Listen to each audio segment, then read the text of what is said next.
नमस्कार दोस्तों, कैसे हो? उम्मीद करता हूँ अच्छे होंगे। पिछले कुछ दिन हुए जब मैंने एक टॉपिक पे पोस्ट डाली थी, वक्री ग्रह क्या होता है, ख़ास तौर पे शनि के बारे में अब चल रहा है चर्चा, क्योंकि 11 मई को वक्री हो गए जैसे आप जानते ही हैं। तो कई दोस्तों ने कहा कि थोड़ा विस्तार में बताऊँ, तो समय का अभाव रहता है इसलिए ज़्यादा डिटेल नहीं लिख पाता है। तो कोशिश करिए थोड़ा बहुत आपको समझाने की। कहीं पे कोई डाउट आए तो डिस्कस कर लीजिएगा। सबसे पहले बात करते हैं कि वक्री ग्रह होता क्या है। वक्री का मतलब होता है कि समझिए, अब मैंने उल्टा कोई चीज़ का, यानी कि फिर से उसी रास्ते चल पड़ना जिस रास्ते से वो आई है। आप घर से निकले बाज़ार जाने के लिए, लेकिन वापस फिर घर की तरफ आ गए, तो ये वक्री हो गया। तो कुछ समय के लिए ही आप ऐसा करेंगे, हमेशा तो नहीं आएंगे ना। तो एक वजह होती है, बेवजह संसार में कुछ नहीं होता। तो हुआ क्या, कुदरत तो अपना बैलेंस अपने अकॉर्डिंग बनाएगी। नेचर ने अपना संतुलन अपने हिसाब से करना है, इसलिए हर एक ग्रह अपने एक ऑर्बिट में घूमता हुआ अपने हिसाब से कभी वक्री होता है, कभी मार्गी होता है, क्योंकि उसे अपने टाइम पीरियड में एक कंप्लीट चक्कर कंप्लीट करना है। तो मामला यहाँ इस बात का है कि आप अगर समझें, इंसान के लिए क्या मायने हैं किसी वक्री ग्रह के। कोई भी ग्रह हो, अगर वो ग्रह कुंडली में दोस्त हुआ, अगर दोस्त ग्रह है यानी मित्र ग्रह है कुंडली में, तो वक्री होने का अर्थ ये है कि वो वापस आ रहा है कुछ दिन के लिए, जो कमियां रह गई थी उनको पूरा करने के लिए, और पॉजिटिव वे में, और मौका है आपके लिए। और अगर दुश्मन ग्रह है, ख़राब ग्रह है, शत्रु ग्रह है कुंडली में, तो वो भी जाहिर सी बात है कि जो कमियां रह गई थी उन्हीं को पूरा करने आ रहा है। और लेकिन यहाँ थोड़ा नेगेटिव होगा, यानी कि पहले अगर नुकसान थोड़ा कम किया था तो अब की बार थोड़ा ज़्यादा हो सकता है, सावधान रहें। अब दूसरी बात समझें कि कोई भी ग्रह हो, जब आ रहा है तो अच्छा या बुरा कुछ भी करने जा रहा है। बहुत सारी चीज़ें ऐसी हैं जो आपके कंट्रोल के बाहर हैं, उनका आप कुछ नहीं कर सकते, इसलिए उनके बारे में टेंशन ना लें। जैसे एग्जांपल के तौर पर आजकल बहुत सारे एक्सटर्नल फैक्टर्स की हम बात करेंगे, तो ग्रहों के वक्री होने से क्या हो रहा है, अचानक कहीं तूफान बन रहा है, कहीं वॉर जैसी कंडीशंस बन रही हैं, कहीं तूफान आ रहे हैं, कहीं कुछ हो रहा है। तो जो चीज़ें, अब बाहर भाई आ रहा है, तूफान तो आ रहा है, बारिश हो रही तो हो रही है, आप क्या कर लोगे? बहुत ज़्यादा गर्मी पड़ रही तो पड़ेगी, आप क्या कर लोगे, है ना। तो जो एक्सटर्नल फैक्टर्स हैं उसमें आप कुछ नहीं कर सकते, तो उनके बारे में तो मगजमारी मत करो। आप क्या कर सकते हो, आप वक्री ग्रहों के टाइम में सिर्फ एक काम कर सकते हो, सेल्फ ट्रांसफॉर्मेशन। जी हाँ, ये बात ध्यान दीजिएगा कि सेल्फ ट्रांसफॉर्मेशन ही एक ऐसी चीज़ है जो वक्री प्लैनेट्स के टाइम में ही आप कर सकते हो। कुंडली में जो ग्रह वक्री है, आज के टाइम में जो ग्रह वक्री है, जिन जिन भावों का मालिक वो होकर के बैठा है, जिस जगह वो बैठा है, वो सारी चीज़ों से जुड़े हुए जो मामले हैं, उनमें जो कमियां हैं, उन कमियों को सुधारने का इससे बेहतर टाइम हो नहीं सकता, पहली बात। अब दूसरी बात हम बात करते हैं कि शनि की बात हम कर रहे थे कि शनि क्या करेगा। अब शनि जो है, जैसे एग्जांपल के तौर पर मैंने लिखा कि शनि कर्म का ग्रह है, कुंडली में किसी भी भाव में होकर के बैठेगा, कर्म का नैसर्गिक कारक है वो, तो कर्म का प्रभाव उसके अंदर रहेगा। तो कर्म के ज़रिए ही जो आपके पहले के कर्म में कमियां रह गई हैं, आप उन्हें सुधार सकते हैं। तो अलग अलग कुंडली वाइज मैंने बताया है कि किस घर में वो बैठा है, सेल्फ ट्रांसफॉर्मेशन में वो क्या काम करेगा। फॉर एग्जांपल मकर लगन वाले अगर हैं, तो आज उनके लगन में ही वो वक्री हो रहा है। तो लगन क्या है, यानी कि फर्स्ट हाउस क्या है, आपका सेल्फ, आप खुद। तो ये वो मौका है, सितंबर एंड तक, 29 सितंबर तक रहेगा ये, कि आप सेल्फ ट्रांसफॉर्मेशन के ऊपर बहुत काम कर सकते हैं। आप अपने आइडेंटिटी, अपना एग्जिस्टेंस, उसको और बेहतर कर सकते हो। आप इसे यूँ समझें कि अगर आप एक स्टूडेंट हैं तो ये आपको रिवीजन का टाइम मिल गया एग्ज़ाम से पहले, ठीक है ना। एग्ज़ाम पोस्टपोन हो गया, बीच में कुछ टाइम जो मिला है वो अपने सिलेबस को कंप्लीट कीजिए, अपनी कमियों को दूर कीजिए। कोशिश करके देखें, अगर समझेंगे आप मेरे बात को, कि हर एक घर का वो मालिक जहाँ जहाँ होकर के भी बैठेगा, उनसे रिलेटेड मैटर्स में ही आप ट्रांसफॉर्मेशन कर सकते हैं, उन्हीं में बदलाव आप लेके आ सकते हैं, और कुछ नहीं कर पाएंगे आप मानिए। और किसी चीज़ के वहम में मत पड़ना, आत्म मंथन करें। बहुत सिंपल सा मैंने एक ट्रिक बता रखी है, उनके अंदर देखेंगे आप हर एक हाउस का सेल्फ से क्या रिलेशन है, ठीक है ना। जैसे मैंने बोला कि अगर आपका फॉर एग्जांपल मकर लगन है, तो आपके लिए सेल्फ एग्जिस्टेंस के ऊपर वो काम करेगा।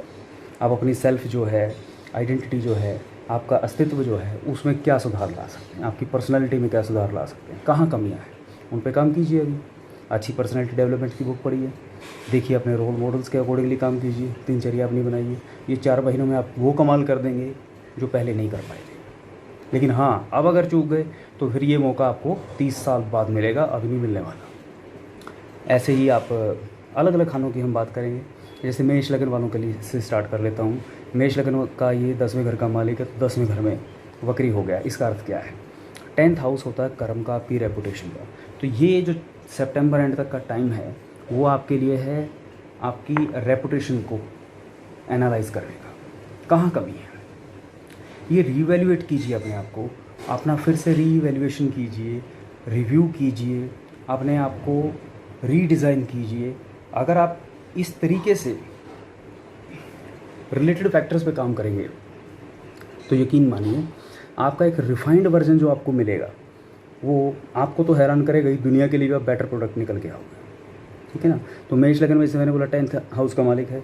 10th हाउस कौन हो गया? आपकी रेपुटेशन हो गई है, आपकी परफॉर्मेंस हो गई है। देखो ना अपनी परफॉर्मेंस में कहाँ कमी है। फिर आप कहते हो कि हमें सक्सेस नहीं मिलती, हमें मान सम्मान नहीं मिलता, क्रेडिट नहीं मिलता वो ज़िंदगी में जो मिलना चाहिए। तो भाई देखो, अब अभी तो टाइम है, पहले तो टाइम नहीं मिलता था। तो आप परफॉर्मेंस को रिव्यू कीजिए, देखिए कहाँ कमियाँ हैं। आपके 10th हाउस के शनि के जो दोष हैं वो दूर हो जाएंगे। ऐसे ही आपका वृष लगन वालों के लिए 9th हाउस है। 9th हाउस हो गया आपका सर्कमस्टांसेस, सिचुएशंस, भाग्य जो लेके आता है हालात का। ठीक है ना? अब हालात आपके हाथ में नहीं है, लेकिन उसे रिव्यू तो कर सकते हो भाई। ऐसे हालात क्यों बने? बहुत कुछ निकलेगा, थोड़ा सा आत्ममंथन तो करो, बहुत कुछ सीखने को मिलेगा। बहुत सारी अनसुलझी जो गुत्थियाँ हैं वो खुल जाएंगी। ठीक है ना? टाइम सबके लिए यही कॉमन रहने वाला है। मिथुन लगन वालों के लिए ये 8th हाउस में चल रहा है। तो 8th हाउस में क्या है? 8th हाउस होता है आपका मुश्किलों का, आपके ऑब्स्टेकल्स का, आपकी हिडन एनर्जीज़ का। गौर कीजिए, वहाँ पे बैठिए थोड़ी देर, सबकॉन्शियस माइंड के अंदर जो कुछ मटेरियल पड़ा है वो सब अनलॉक कर देगा। लेकिन कम से कम 8-10 मिनट हर रोज़ अपने आप को दीजिए, मेडिटेशन कीजिए। वही मेडिटेशन है, आत्ममंथन करते हुए सोचें, विचार करें कि यार ये बाधाएं आ रही हैं, कमियां जो है क्यों आ रही हैं, मेरा पोटेंशियल क्या है, मैं कर क्या सकता हूँ। कमाल देखना। फिर कर्क लगन वालों के लिए 7th में चलेगा। 7th आपके डिज़ायर्स हैं। अब डिज़ायर्स वही ख्वाहिशें हैं। ठीक है ना? सारा खेल ही ख्वाहिशों पे चल रहा है। इंसान मारा ही ख्वाहिशों से, तरक्की भी ख्वाहिशों से है। तो ख्वाहिशें पूरी नहीं हो रही हैं तो उसको भी देखिए क्यों नहीं हो रही हैं। ठीक है ना? ख्वाहिशें जायज़ हैं या नहीं भी हैं, उसका भी तो सही समय है ना। शादी वादी का कुछ मसला है वो भी यहीं से आप देखोगे, लाइफ पार्टनर को लेकर के। ठीक है?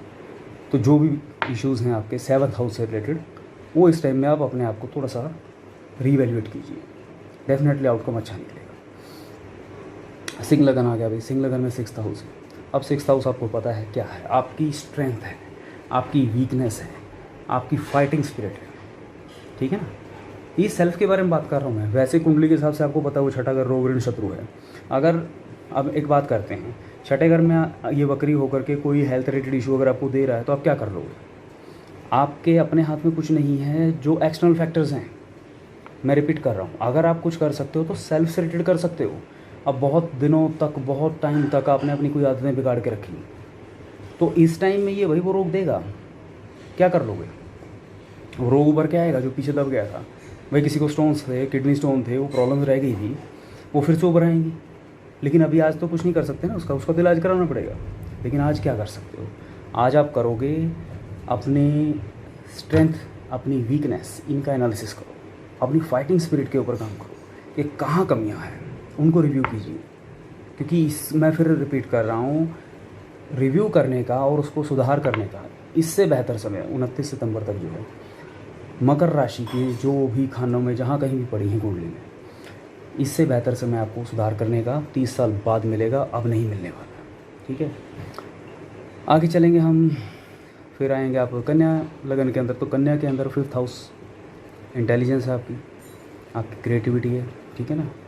आपका रिलेशनशिप्स हैं लोगों के साथ, आपकी हायर एजुकेशन है, जो भी चीज़ें आप कहें, तो बुद्धि है, सीधी बात अगर समझें तो अपने लेवल पे देखो ना कि इन चीज़ों में कहाँ कमी है। रिव्यू कीजिए अपनी क्रिएटिविटी को। इस कोई भी नया प्रोजेक्ट लॉन्च करने जा रहे थे, थोड़ा सा होल्ड कीजिए, ये समय मिला है आपको। एजुकेशन में कुछ बड़ा करने जा रहे थे, थोड़ा सा होल्ड कीजिए, देखिए कहीं क्या कमी मिल गई, ठीक है। कुछ बड़े कंपटीशन के लिए बैठने जा रहे थे तो मौका मिल रहा है आपको उसमें और तैयारी करने का, और चीज़ें ऐड करने का। कुछ टॉपिक थे जो छूट गए थे, आपको ध्यान नहीं है, लेकिन वो यहाँ काम करने वाले हैं। फिर आप आ जाइए तुला लगन के लिए। तुला लगन वालों के लिए 4th हाउस में आ गए। 4th हाउस का मालिक है।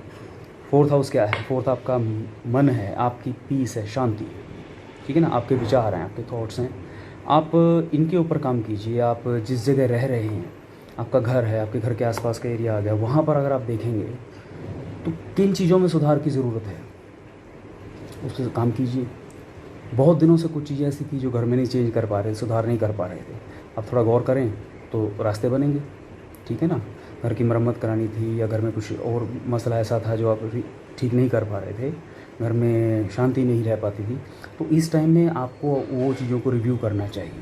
मौका मिला है, सुधार होगा। क्योंकि ये मैं फिर बता रहा हूँ कि शनि जब वक्री हो रहा है तो जहाँ, क्योंकि अपने घर में वक्री हो रहा है, तो ये बहुत अच्छा सुधार करेगा। अगर आप सुधार करने पे आएंगे तो ऐसा सुधार करेगा कि मतलब वो कमियाँ दोबारा ज़िंदगी में नहीं देखने को मिलने वाली। बाकी आपकी हिम्मत है, क्या करेंगे आगे। वृश्चिक लगन वालों के लिए तीसरे घर में है भाई। तीसरा घर आपका कॉन्फिडेंस है, आपके कम्युनिकेशन स्किल्स हैं, ठीक है ना। उनमें देखो बहुत सारे लोगों की समस्या यही रहती है कि भाई कॉन्फिडेंस नहीं है या कम्युनिकेशन सही नहीं हो पाता है, इनिशिएटिव सही नहीं ले पाते हैं। तो इससे बेहतर तो समय और हो नहीं सकता ना। पर्सनैलिटी डेवलपमेंट का, मोटिवेशनल किताबें पढ़िए, अच्छी बातों के ऊपर थोड़ा गौर कीजिए, अपनी कमियों को दूर करने की प्रैक्टिस कीजिए, बहुत ज़बरदस्त सुधार आएगा। ऐसे ही आपका धनु लगन वाले हैं जो, उनके लिए 2nd हाउस आ गया। 2nd हाउस आपका क्या है भाई? आपकी वाणी है, आपकी फैमिली है, आपका एक्सप्रेशन है, आपका टैक्ट है। यही चीज़ें जो सुधार सकते हैं, ठीक है ना। बाकी जो चीज़ें हैं, धन है, खाना पीना, वो एक्स्ट्रा चीज़ें आ गई, वो आप अभी का मामला नहीं है। आपके इंडिविजुअल लेवल पे क्या चीज़ है, अपने एक्सप्रेशंस पे ध्यान दीजिए, ठीक है ना। अगर लोगों को आपके एक्सप्रेशन से प्रॉब्लम है, आपके बात करने के तरीके से समस्या है, लोग, आपको लगता है कि लोग चिढ़ जाते हैं आपकी बातों से, भले आप सीधी बात भी क्यों ना करते हैं, तो ये समय है, सुधार कीजिए, एनालाइज़ कीजिए अपने एक्सप्रेशंस को, अपने वे ऑफ टॉकिंग को और बेहतर बनाइए, ठीक है ना। तो ये वो टाइम है इसमें आप बहुत कुछ अच्छा कर पाएंगे, एक नया ही रूप आपका निखर के आएगा एक्सप्रेशन और ख़ास तौर पे टैक्ट के मामले में। फैमिली के वो टाइम दीजिए, फैमिली की कुछ शिकायतें हैं तो उनको रिव्यू कीजिए इस टाइम में। परिवार को लेकर के जो मतभेद हैं, सबसे बेस्ट आपके लिए समय है धनु लगन वालों। आप पारिवारिक मसलों को इस टाइम बहुत अच्छे से हेल्प कर सकते हैं, जो आपके इंडिविजुअल परिवार की बात है। मकर लगन का मैं बता चुका हूँ कि आपके लगन में है, तो भाई आपका सेल्फ एग्जिस्टेंस, आपकी आइडेंटिटी है, उस पर काम कीजिए। अपनी पर्सनैलिटी डेवलपमेंट की किताबें पढ़िए, अच्छे रोल मॉडल बनाइए, खुद को जितना बेहतर बना सकते हैं स्थापित करने के लिए देखिए कहाँ कमियाँ हैं, अपने आप को तराश दीजिए हीरे की तरह। सबसे ज़्यादा ज़बरदस्त बेनिफिट अगर कोई ले जाएगा इस टाइम में, अगर अपने ऊपर काम करेगा तो मकर लगन वाले होंगे। कुछ नहीं करोगे तो भाई कुछ होगा नहीं, देखो ना, वो तो टाइम निकल ही जाना है, लेकिन अवसर है, काम कीजिए इस पर। फिर कुंभ लगन वाले हैं, अभी कुंभ वालों के लिए ये आ गया 12वें घर में, ठीक है। 12वें घर में क्या है? यूटिलाइजेशन ऑफ योर एनर्जीज़ है। आप अपनी एनर्जीज़ को कहाँ खर्च करते हैं, ठीक है ना, वो आपका 12वां घर है। ज़्यादातर लोगों की समस्या ये कि वो अपनी एनर्जीज़ को हमेशा गलत जगह खर्च करते रहते हैं और उन्हें पता ही नहीं रहता, थक जाते हैं।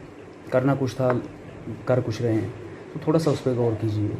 आपका जो एक्सपेंसेस हैं, खर्चे हैं, अगर उसमें समस्या आ रही है तो सोचें, उन पर मंथन कीजिए। और आपके जो भाई इन्वेस्टमेंट्स आ गई हैं या कोई भी चीज़ों के एंड रिजल्ट्स की हम बात करते हैं, तो इन सब चीज़ों में जहाँ जहाँ प्रॉब्लम्स हैं उन पे आप गौर करेंगे तो कुंभ लगन वालों को बहुत बेनिफिट आने वाले हैं। इंडिविजुअल लेवल की चीज़ें, बाकी तो मौके मिलेंगे भाई, किसी का बाहर बाहर का मसला है, कुछ भी है, अब्रॉड जाना है, कुछ और चीज़ें हैं, तो वहाँ तो अपने हिसाब से देगा। देखो, जो अच्छा बुरा रिजल्ट जहाँ पर भी इसने देना है उसको आप नहीं रोक सकते, वो आएगा। उसका कितना इस्तेमाल करना है वो आपके ऊपर रहेगा, ठीक है ना। लेकिन यहाँ मैं सिर्फ बात कर रहा हूँ कि इस वक्री शनि का इंडिविजुअल लेवल पे आप क्या बेहतरीन इस्तेमाल कर सकते हैं। लास्ट में बात कर रहा हूँ मीन लगन वालों के लिए।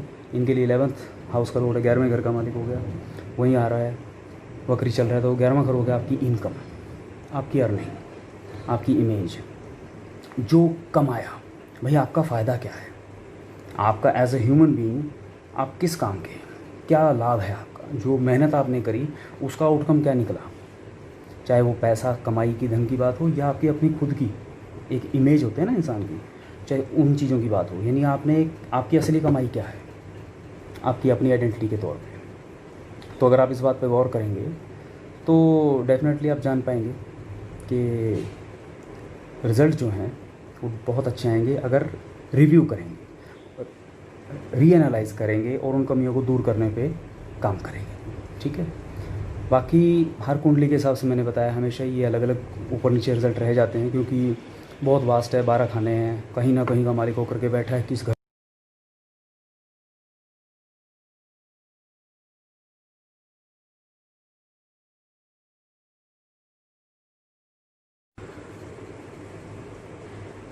तो कहीं ना कहीं का तो मालिक होकर बैठा ही है, तो वो अपना असर उस अकॉर्डिंगली दिखाएगा। और इसीलिए मैं जैसे कह रहा था कि बहुत वास्ट हो जाता है मामला।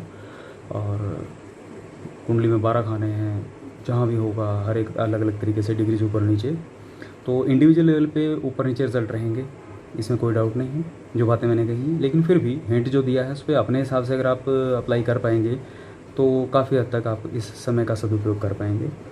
बाकी व्यक्तिगत तौर पे आप इसका इम्पैक्ट अपने ऊपर जानना चाहते हैं या कैसे इसको और बेहतर तरीके से आप अप्लाई करना चाहते हैं, क्योंकि इसके साथ भी कुछ ग्रह बैठे हों कुंडली के अंदर, उनका अपना असर रहेगा, कौन सी दशाएं चल रही हैं उसका अपना असर रहेगा। तो इंडिविजुअल लेवल पे आपको अगर इसका और एनालिसिस चाहिए तो वो आप अपने जो भी फैमिली एस्ट्रोलॉजर हैं उनसे डिस्कस करें या मुझसे कांटेक्ट कर सकते हैं। ठीक है ना, तो जैसा भी होगा आपकी हेल्प करेंगे। और जुड़े रहिए, वीडियो अच्छा लगे समझ में आए तो लाइक और शेयर करते रहिए, सबका ही फ़ायदा होगा। ठीक है, नमस्कार।